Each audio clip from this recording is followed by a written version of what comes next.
Tout ce qu'on vous a dit sur la mort est erroné. Ce n'est pas seulement mal compris, c'est manipulé comme une arme. Depuis votre enfance, lorsque vous avez commencé à questionner ce qui arrive après la mort, les réponses vous ont été données dans un climat de peur, de silence ou de promesses vagues de paradis ou de châtiment. On vous a appris à redouter la mort, à l'éviter, à ne jamais la remettre en question.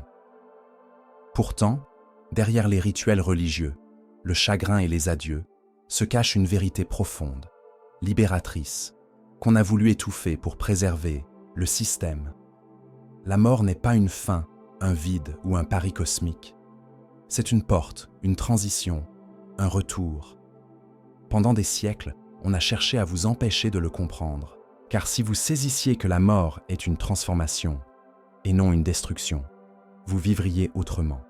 Vous cesseriez d'obéir aveuglément, de craindre, et vous commenceriez à vous souvenir de votre véritable essence. Avant que votre cœur ne s'arrête, avant votre dernier souffle, une autre forme de mort survient, plus sournoise et bien plus dangereuse, la mort de votre conscience, de votre âme, alors que vous êtes encore en vie. Dès l'instant où vous avez accepté que la mort était terrifiante, définitive, vous avez commencé à redouter non seulement la fin, mais la vie elle-même. Cette peur est devenue une ombre, influençant chaque décision, façonnant votre manière de travailler, d'aimer, de croire et d'obéir. On vous a dit de fuir la mort, mais en réalité, on vous empêchait de chercher la vérité. Cette peur n'est pas naturelle. Les enfants ne craignent pas instinctivement la mort.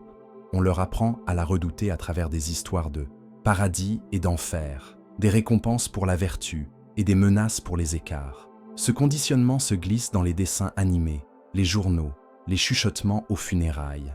On ne vous pousse pas à affronter la mort, mais à l'ignorer, à la rendre aseptisée, à prétendre qu'elle n'existe pas. Mais feindre n'efface pas la réalité. Cela vous aveugle sur ce qui vous attend, au-delà du voile. Pourquoi ? Parce qu'une personne terrifiée par la mort est plus facile à contrôler. Elle s'accroche au confort, à la routine, à l'autorité. Elle suit le scénario. Aller à l'école, trouver un emploi, accumuler des biens, payer des impôts, recommencer, tout en repoussant la pensée de la mort. Paradoxalement, plus vous craignez la mort, moins vous vivez.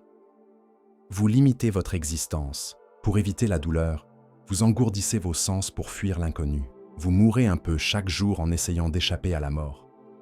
Le véritable programme n'est pas seulement que vous mourrez un jour, mais que vous le redoutiez au point de ne jamais questionner sa signification.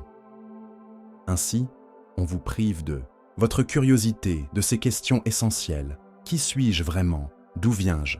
Pourquoi suis-je ici ? Que se passe-t-il après ? La plupart des gens, trop occupés à courir, ne se les posent jamais. Pourtant, la mort n'est pas l'ennemi. Elle est le début de ce dont votre âme a toujours rêvé. La paix, la compréhension, l'épanouissement. Si vous passez votre vie à éviter ce sujet, comment vous préparer à ce qui vient ? Les anciennes traditions savaient. Avant que les dogmes modernes ne réduisent la mort à un jugement, l'humanité comprenait. À travers les cultures et les continents, les récits convergeaient. La mort est un passage, pas une punition. L'âme ne disparaît pas, elle voyage. Les Égyptiens parlaient du Duat, un royaume invisible où l'âme navigue après la mort, guidée par des symboles, non pour effrayer, mais pour orienter. Leur livre des morts était un guide pour l'au-delà, où l'âme affrontait des épreuves, rencontrait des êtres divins et était pesée par sa propre vérité, non par un jugement extérieur, mais par sa résonance. Si votre cœur était léger, vous avanciez. S'il était alourdi par des blessures non guéries, vous restiez bloqué dans des royaumes inférieurs. Le Bardo Thodol tibétain décrit un processus similaire. Après la mort, l'âme traverse des états intermédiaires, des projections de sa propre conscience, visions, illusions karmiques, divinités paisibles ou courroucées. Ce ne sont pas des punitions, mais des miroirs. La libération vient de la conscience, non de l'évitement. Les textes gnostiques, enfouis dans les déserts, parlent d'une ascension spirituelle où l'âme franchit des portes gardées par des archontes, non par soumission, mais par la connaissance intérieure, la reconnaissance de son origine divine. Ces traditions, séparées par des millénaires et des océans, convergent vers une même vérité. La mort est un voyage façonné par votre conscience, vos actions, votre éveil. Ce n'est pas un chaos, mais un processus mystiquement ordonné. Cette connaissance a été marginalisée, qualifiée de mythe, car elle donne du pouvoir. Sans cette carte, on se tourne vers des autorités, prêtres, institutions, pour des réponses, abandonnant sa curiosité pour du confort. Mais les anciens n'avaient pas besoin de permission. Ils exploraient l'au-delà à travers rituels, rêves et méditations, voyant la mort comme une préparation, non un tabou. Si cette vérité vous touche, rejoignez Écho de l'âme pour approfondir votre éveil. Abonnez-vous maintenant pour explorer ces mystères cachés. Lorsque le corps rend son dernier souffle, l'âme se libère, comme une brume quittant un lac. Pas de choc, pas de panique, mais un silence sacré, une légèreté. Ceux qui sont revenus d'expériences de mort imminente décrivent une clarté soudaine, un détachement de la douleur, la réalisation qu'ils ne sont pas leur corps. Ils l'observent, non plus de l'intérieur, mais d'ailleurs. Le voyage commence par une netteté de l'esprit, une expansion de la conscience, souvent accompagnée d'une présence, pas un visage, mais une certitude accueillante. Ce n'est pas une illusion. Des milliers de récits, toutes cultures confondues, parlent de lumière, de guides, communiquant par une connaissance directe, douce et ancienne. L'âme rencontre d'abord son propre reflet. Votre vie se déroule, non comme une chronologie, mais comme une expérience sensorielle. Vous ressentez chaque choix, chaque mot, chaque conséquence, non seulement de votre perspective, mais aussi de celle des autres. Ce n'est pas un jugement, mais une prise de conscience, une confrontation avec votre résonance.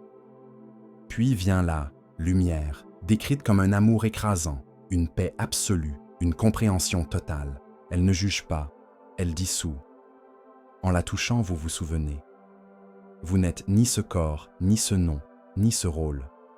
Vous êtes une conscience, une lumière explorant sa propre essence. Certaines âmes vont plus loin, d'autres restent proches, selon ce qui reste à guérir, à résoudre, ou ce qu'elles choisissent d'apprendre. L'au-delà n'est pas statique, c'est un royaume vivant, façonné par votre conscience. Vous vous éveillez dans une réalité faite de pensées, d'émotions, d'intentions, un miroir. Ce que vous portez détermine ce que vous rencontrez. Il existe des royaumes vibrants, éclatants de couleurs, et d'autres plus denses, fragmentés, non par punition, mais par fréquence. Comme une radio, votre âme se syntonise sur la station correspondant à sa vibration.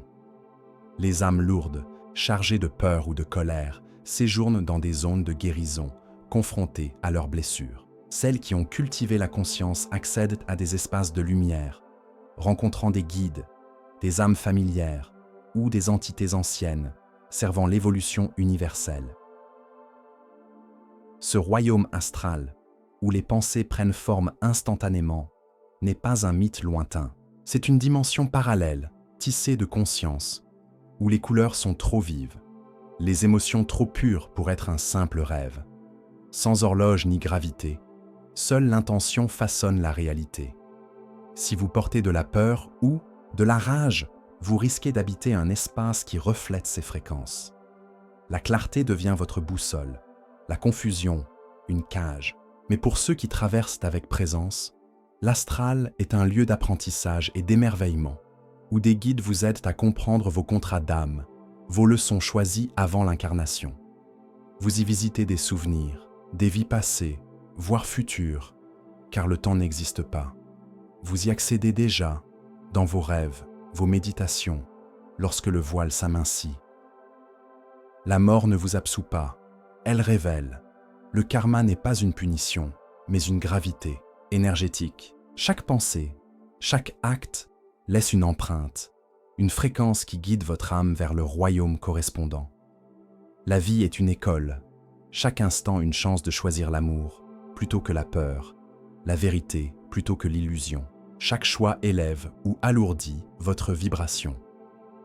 Les âmes stagnantes, alourdies par la culpabilité ou le ressentiment, revisitent leurs leçons, non par châtiment, mais parce qu'elles ne les ont pas intégrées. La Terre est une école, dense, exigeante. Si vous lisez ceci, votre âme a choisi cette vie, ces défis, pour grandir. Vos schémas, vos blessures récurrentes, vos rencontres ne sont pas des hasards, mais des contrats d'âme, signés avant votre naissance. Dans l'au-delà, ces contrats deviennent clairs. Vous voyez comment chaque douleur a servi votre éveil, chaque trahison a approfondi votre amour. On vous demande alors, voulez-vous revenir? L'âme choisit, réincarner, explorer d'autres royaumes ou continuer à évoluer. Mais vous ne pouvez échapper à votre fréquence. Chaque pardon, chaque vérité choisie dans cette vie allège votre voyage. La mort n'est pas une fin, mais un retour d'information, une préparation. Votre fréquence, cultivée à chaque instant, est votre passeport éternel. Le temps, tel que nous le connaissons, s'efface après la mort. L'âme nage dans l'éternité, où passé, présent et futur fusionnent en une plénitude écrasante. Vous revivez vos souvenirs comme s'ils se déroulaient maintenant, comprenant pourquoi certaines douleurs ou attirances persistent. Les frontières temporelles s'estompent, révélant les enchevêtrements karmiques, les contrats d'âme. Vous réalisez que personne n'est jamais perdu. Vos proches disparus sont là, dans un autre fil de la toile cosmique. Le chagrin s'apaise, non parce que la douleur était fausse, mais parce que la séparation est une illusion. Le temps terrestre vous précipite, mais dans l'au-delà, chaque instant, même les plus douloureux, était sacré, enregistré par votre âme en constante évolution. La destination ultime n'est pas un lieu, mais la source, l'origine de toute conscience. Ce n'est pas un Dieu extérieur, mais le champ dont vous faites partie. Vous ne l'atteignez pas. Vous vous en souvenez, comme un réveil après un long rêve. Votre individualité s'efface, non pour vous perdre, mais pour vous fondre dans une essence plus vaste, un savoir sans pensée, une paix sans mérite, un amour sans opposé. Certaines âmes s'attardent dans l'astral, guérissant. D'autres rejoignent la source immédiatement. Toutes finissent par rentrer chez elles, car le voyage n'est pas une fuite, mais un retour à une lumière infinie, accessible dès maintenant dans les moments de silence où l'ego s'efface. Savoir que la mort est un passage change tout. La vie devient une préparation sacrée, non pour un jugement, mais pour un alignement ressenti par votre âme. Préparez-vous en vivant avec honnêteté. Vos possessions, votre statut s'évanouiront. Seule votre fréquence demeurera. Posez-vous les questions dérangeantes. Où fais-je semblant? À quoi m'accrochais-je? Soyez présent. Lâchez-les. Rancune. Servez les autres avec compassion. Ces actes ne sont pas des fardeaux, mais des libérations, allégeant votre vibration. Méditez pour vous connecter. Ralentissez pour arriver. Choisissez la vérité. Affrontez la peur. Elle est une enseignante. Chaque pas vers la conscience est un pas vers l'éternel. Quand la peur de la mort s'efface, la peur de vivre disparaît.